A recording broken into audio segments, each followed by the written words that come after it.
Muito obrigada, Sr. Presidente. Boa tarde. Na sua pessoa, cumprimento todos, para ser mais rápido, os que estão presentes e à distância.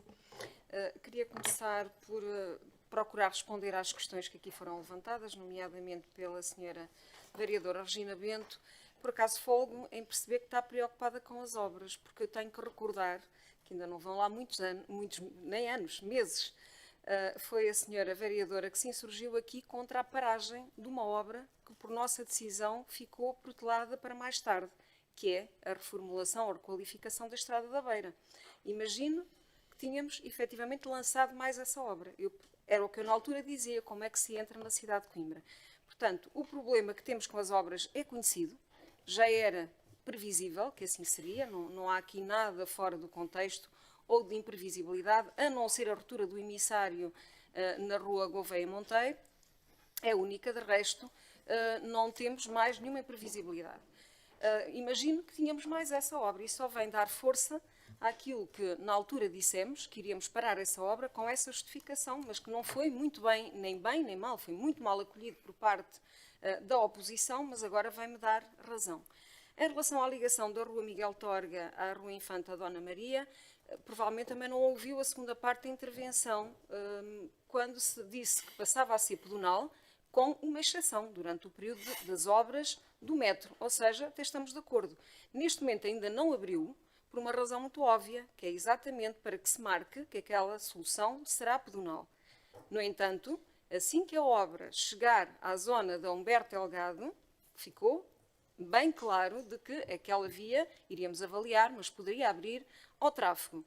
Isto é sempre uma no cravo e outra na ferradura, como se costuma dizer na gíria popular, porque vamos abrir ali uma via que vai trazer um aumento de tráfego para onde? Para a frente das escolas, que são sítios que queremos proteger. Portanto, quando decidimos que aquela via passaria a pedonal, tem apenas esse intuito, garantir a melhor segurança possível em frente às escolas. Portanto, em termos definitivos, será pedonal.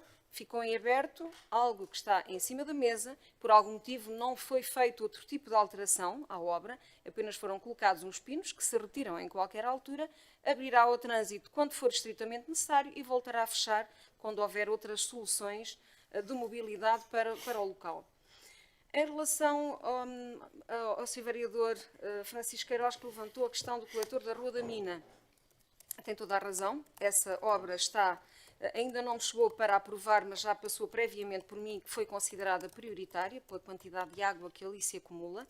Como sabe, esta é uma obra que não é de agora, não é uma necessidade de agora, já é muito antiga. Isso vale sempre a pena aqui recordar.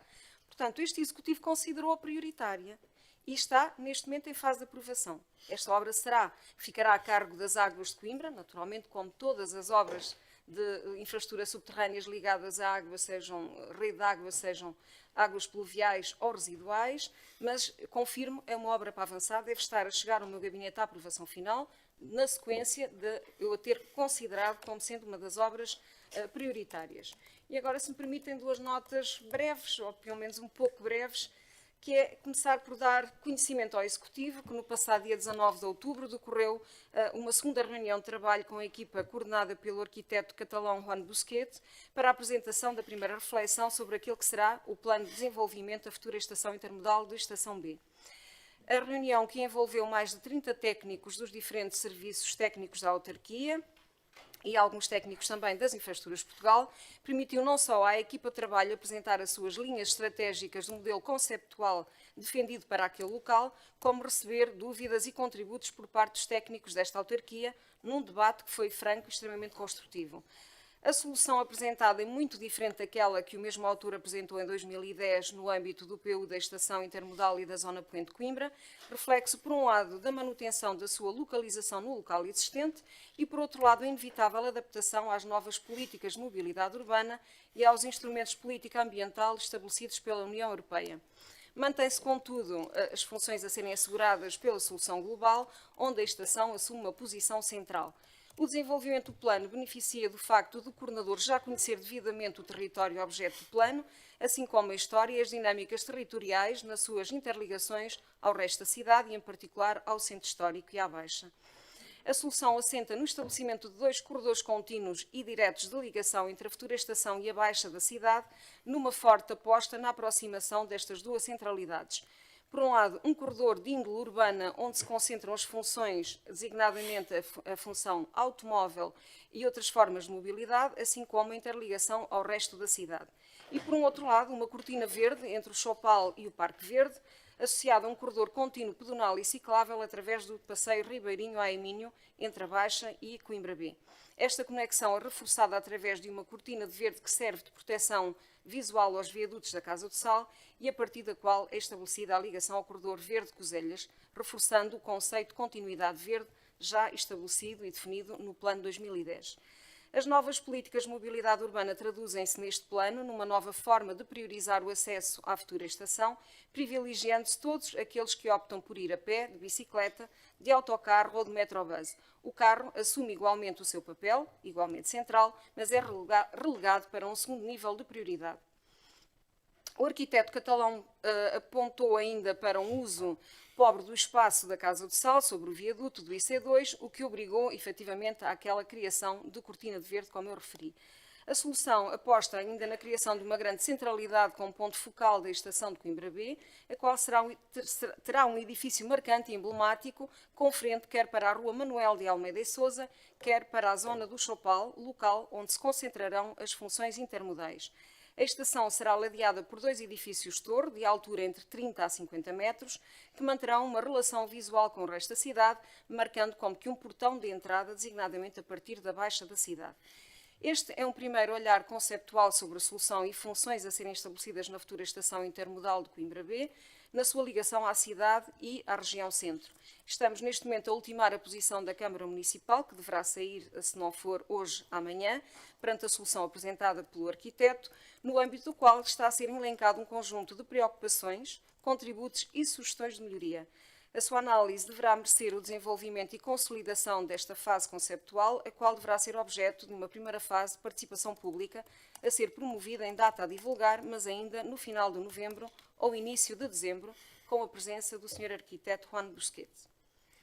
Uma segunda nota para dar conhecimento que, por deliberação do Conselho de Administração do SMTUC, datada do dia 27 de outubro, a decisão foi cessada, por urgente conveniência de serviço, o cargo de Diretor Delegado de Serviços Municipalizados de Transportes de Coimbra, da doutora Ana Braga, nomeada, como sabemos, em março de 2019.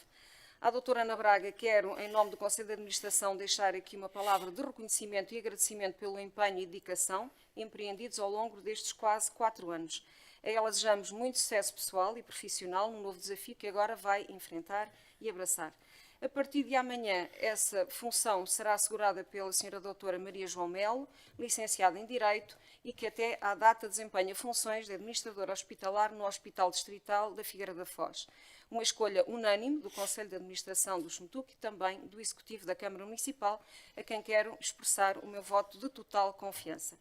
A situação atual e futura do SMTUC é difícil, mas estou convicta que a nova diretora delegada, pela sua elevada capacidade de liderança, de organização e de planeamento corporizada através do seu vasto e distinto currículo profissional na área da gestão e da administração pública, será capaz de imprimir uma nova orientação e dinâmica à gestão do SMTUC. A Maria João Melo associa-se ainda à vantagem de ser detentora de uma visão externa aos serviços municipalizados, o que irá fomentar uma visão crítica e descomprometida com as políticas e estratégias já empreendidas. Tenho, por isso, a plena convicção que, tirando partido da sua vasta experiência profissional na área da gestão, tudo fará para reerguer o SMTUC, preparando-nos para o rumo e para o futuro. A ela desejo os votos de bom trabalho. Muito obrigada, Sr. Presidente.